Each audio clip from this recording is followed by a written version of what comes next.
د سترې محکمې د جزایي دیوان عمومي رئیس د هیواد 9 ولایتونو ته سفر وکړ. د زابل د مرافعه محکمې ریاست په هڅو په دغه ولایت کې د دوو کورنیو ترمنځ 18 کلنۍ دښمني پای ته ورسېده. د پکتیکا محاکمو په یوه میاشت کې د 149 دوسیو پر حل او فصل سربیره 106 وثیقې هم اجرا کړي.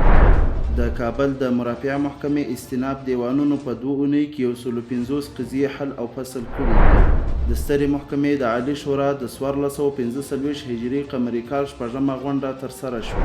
په تېره یوه میاشت کې د کابل ولایت اړوند نشه یي توکو او مسکراتو څخه د مخنیوي ابتدایه محکمه کې 100 دوسیې حل او فصل شوي. د سترې محکمې د حقوقو عمومي رئیس کاپیسا او پروان ولایتونو ته سفر وکړ.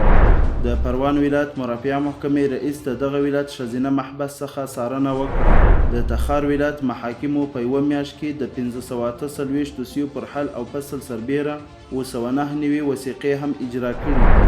د سمنګان ولایت محاکمو په 2 اونیو کې د 114 دوسیو پر حل او فصل سربیره 4 وثیقې هم اجرا کړي دي. په جوزجان ولایت کې پر یو تن مجرم د تعزیري سزا حکم پلی شو.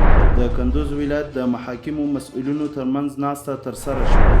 د بادغیس ولایت محاکمو په یوه میاشت کې د 419 دوسیو پر حل او فصل سربیره 384 وثیقې هم اجرا کړي دي. د بغلان ولایت محاکمو په 2 اونیو کې د 418 دوسیو پر حل او فصل سربیره 322 وثیقې هم اجرا کړي دي. د غور ولایت محاکمو په 2 اونیو کې د 158 حقوقي او جزایي قضیو پر حل او فصل سربیره 200 بېلابېلې وثیقې هم اجرا کړي دي.